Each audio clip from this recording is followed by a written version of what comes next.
Hundreds were in attendance at the Nicolason Art Museum for the Mental Health Summit. The focus of the morning session was on what state government can do to solve the problem and how to do it. On the panel, along with Governor Mark Gordon, were two state congressmen and the Chief Justice of the Wyoming Supreme Court.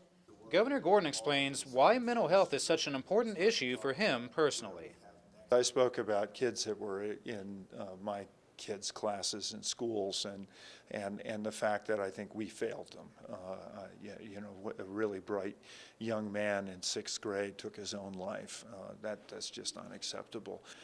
And the state that I grew up in, I always knew when I was in town or when I was out at the ranch that there were people that were pulling for me, and we need to rediscover that kind of community awareness.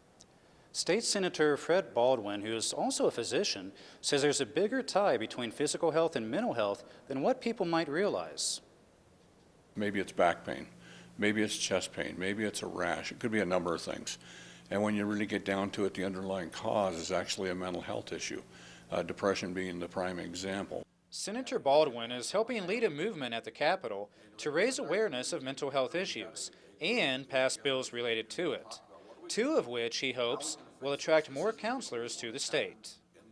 The psychological compacts, so-called Psych Pact, and the counselor compact, which enable practitioners from Wyoming to practice in other states, practitioners from other states to practice in Wyoming without having to pay that additional fee for licensing, for all those other things they have to do.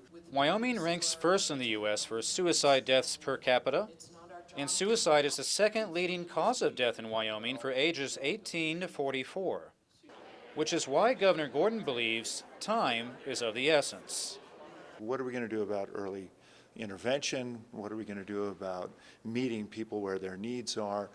What's exciting to me is that we really are talking about it holistically now for the first time.